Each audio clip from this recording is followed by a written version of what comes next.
Let's starts now. The Ice Monarch's End. Breaking the Gate. Scene 1. The Throne of Frozen Blood. The air at the summit of the Black Ice Fortress is so cold it feels like liquid nitrogen. Every breath Jin-Woo takes is a struggle against the frost forming in his lungs. Standing before him is Baruka, the sovereign of the frozen punishment. Unlike the mindless knights or the savage bears, Baruka radiates a calm, predatory intelligence. He doesn't just hold his silver daggers, they seem to be an extension of his very soul. Jin-Woo stands alone at the front, his hands steady. Behind him, the survivors of the White Tiger Guild, Han, Song-yi, and the others, are huddled together, their eyes wide with a mixture of terror and awe. They are watching a man who was once a porter face off against a creature that destroyed an A-rank elite squad. "You have killed my kin," Baruka speaks, his voice a chilling rasp that echoes inside Jin-Woo's mind. "You have stolen their shadows and forced them into eternal servitude. You are a thief of souls, human." Jin-Woo adjusts his grip on Kasaka's poison fang. "I didn't come here to steal. I came here to survive. In this world, the one who wins is the one who writes the rules. Today, I'm the one holding the pen." Baruka's eyes flash with a lethal sapphire light. "Then let us see if your ink is made of blood." Scene 2. The Duel of Speed. The battle begins not with a roar, but with a blur. Baruka vanishes. To a normal hunter, he would simply have ceased to exist. But Jin-Woo's stat is screaming. He leans his head to the left just as a silver blade whistles past his ear, cutting a single strand of hair. Jin-Woo counters instantly, swinging his dagger in a low arc. Baruka parries with his second blade, the impact creating a spark of blue magic that illuminates the dark fortress. Clang, shink, clang. They move like shadows in a storm. To the onlookers, it looks like flashes of purple and silver lightning clashing across the ice. Baruka is faster than any opponent Jin-Woo has ever faced. Every time Jin-Woo lands a potential blow, Baruka twists in midair, defying gravity, and strikes back from a blind spot. "You're fast," Baruka hisses, his daggers dancing in a complex pattern. "But you're still limited by your human meat and bone. I am the ice itself. I do not tire. I do not bleed." Jin-Woo feels the burn in his muscles. His stamina is high, but Baruka's agility is overwhelming. He needs to change the pace. He needs to bring out the heavy hitters. Scene 3, the Shadow Vanguard. "Igris! Iron! Tank!" Jin-Woo shouts, his voice booming over the wind. From the darkness beneath Baruka's feet, 3 massive forms erupt. Igris leads the charge, his longsword glowing with a dark aura as he swings for Baruka's head. Iron, the shadow of Kim Chul, lets out a guttural roar and slams his massive claymore into the ground, creating a shockwave of ice shards. Tank, the shadow bear, lunges from the side, his claws ready to tear through Baruka's enchanted armor. Baruka laughs, a cold, hollow sound. He leaps into the air, spinning like a top. Numbers mean nothing to a monarch. In midair, Baruka releases a burst of frost magic. Hundreds of ice needles manifest in the sky, raining down on the Shadow Army. Igris parries them with inhuman precision, but the sheer volume of the attack forces the shadows back. Iron, still clumsy in his new shadow form, takes several hits to his chest plate. He roars in frustration, swinging his sword blindly. "Iron, stop!" Jin-Woo commands. "Stay in formation! Focus on the legs!" Jin-Woo realizes that while his shadows are strong, they lack the coordination to hit a target this fast without his direct guidance. He closes his eyes for a split second, connecting his mind to the hive link of the army.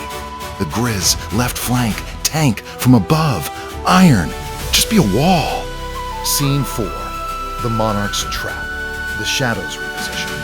They move with a new, terrifying synchronicity. Igris forces Baruka toward the edge of the fortress, while Tank blocks the only escape route into the forest. Iron acts as a living shield, absorbing Baruka's frostbolt so Jin-Woo can close the distance. Baruka realizes he's being cornered. He snarls, his calm demeanor finally cracking. He plunges both silver daggers into the ground. "If I am to fall, I will turn this entire mountain into your grave, blizzard of the fallen." The wind triples in strength. A massive vortex of snow and ice swirls around Baruka, obscuring him from view. The temperature drops so low that the stone floor begins to shatter. The survivors behind Jin-Woo scream as the magical tent begins to rip apart. "Oppa! Help!" Han Song-yi cries out, her hands freezing to her staff. Jin-Woo doesn't look back. He knows he has seconds. He activates Sprint and Ruler's authority. He uses the telekinetic grip not on Baruka, but on himself. He pulls his own body through the blizzard at a speed that breaks the sound barrier. He bursts through the wall of snow, appearing directly in front of a shocked Baruka. "The game is over," Jin-Woo says. Scene 5, the execution. Jin-Woo drives Kasaka's poison fang into Baruka's shoulder. At the same time, he summons his second dagger, Baruka's dagger, which the system had already teased as a potential drop, and plunges it into the boss's chest. Baruka coughs up blue ichor. He looks down at the blades, then at Jin-Woo's violet eyes. A human with the heart of a shadow who... What are you? Jin-Woo leans in close, his voice a whisper that only the dying monster can hear. "I'm the one who's moving up. You're just another step." Jin-Woo twists the blades. A massive system notification explodes in his vision. "You have defeated the boss of the Red Gate, Baruka. Level up! Level up! Level up!" The blizzard stops instantly. The clouds part, and for the first time in days, a faint, purple sun illuminates the carnage. Baruka's body begins to dissolve into black ash. Jin-Woo stands over the remains. He extends his hand, his heart pounding. Arise! The shadow of Baruka begins to flicker. It struggles. It screams in a silent, spectral voice. Extraction failed. 2 attempts remaining. Arise! Jin-Woo commands again, pouring his mana into the shadow. Extraction failed. 1 attempt remaining. Jin-Woo's eyes burn. You are too good to lose. Arise! The shadow shatters. The ego of the Ice Monarch was too strong to be tamed at Jin-Woo's current level. The shadow vanishes into the wind. Jin-Woo strikes the ground in frustration. Next time. Scene 6. Breaking the red threshold. With the boss dead, the red energy surrounding the gate begins to crack. A massive portal opens in the sky, and the muffled sounds of the real world, sirens, shouting, and footsteps, begin to flood back into the wasteland. The survivors stumble toward the exit, weeping with joy. Han Song-yi looks back at Jin-Woo. He is standing alone, his shadow army already retracted into his feet. He looks exhausted, but his presence is even more intimidating than before. "Don't tell them everything," Jin-Woo says to the group. "Tell them Kim Chul saved you before he died. Tell them I just helped as a porter." But you killed the boss," one of the hunters says.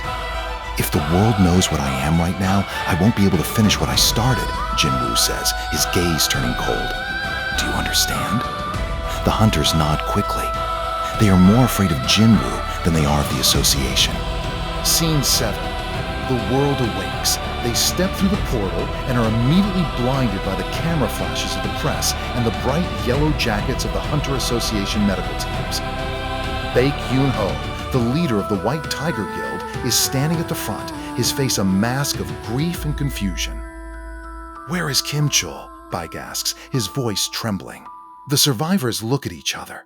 Following Jin-Woo's script, they tell the story of the tragic fall of the A-Rank squad. They describe the ice elves and the cold. Baek Yoon-ho isn't listening to the words. He is looking at Jin-Woo. He walks over to the porter, who is trying to slip away through the crowd. "You," Baek says, grabbing Jin-Woo's arm. "You survived a red gate with no equipment. Not a single scratch on you. How?" Jin-Woo pulls his arm away. The strength in his movement is so great that Baek's hand is forced open.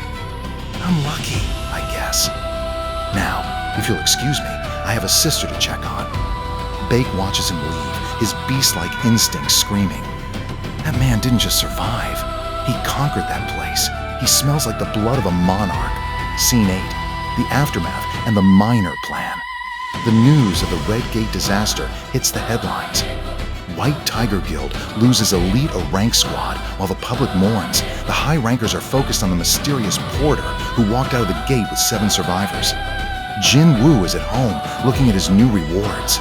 He has Baruka's daggers and a massive amount of gold. But more importantly, His intelligence stat has reached a milestone, allowing him to save more shadows. He knows he needs more exp to reach the next level before the demon castle's upper floors. But the association is still processing his SRANK license. I need a high-rank gate, Jin-Woo muses, looking at a recruitment board on his phone. He finds a listing. Hunter's Guild, a rank gate raid, mining team and collection team needed a miner? Jin-Woo smiles. It's perfect. I can enter an A-rank gate, watch how the top guild in Korea fights, and maybe accidentally clear out the monsters they miss. Scene 9, the meeting at the gate. The episode ends at the entrance of a massive rank gate in a busy Seoul district. The Hunter's Guild, the #1 guild in the country, is preparing for a raid. The area is cordoned off with high-tech mana barriers. Jin-Woo is dressed in a dirty mining jumpsuit, carrying a pickaxe and a heavy sack. He blends in with the dozens of other non-combat miners. As he walks toward the staging area, a sleek black car pulls up. Out steps Cha Hae-in, the SRANK vice guild master. She looks sharp, her eyes scanning the crowd. She stops suddenly. She sniffs the air, that same scent, the smell of a deep, ancient forest and a cold abyss is back. She turns her head and locks eyes with a man in a mining jumpsuit.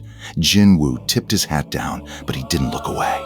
Cha Hae-in staring with suspicion at the miner Jin-Woo, while the massive, swirling purple energy of the A-rank gate looms behind them. The screen cuts to black as the Shadow Army in Jin-Woo's shadow whispers a single word: Master. End of Episode 4.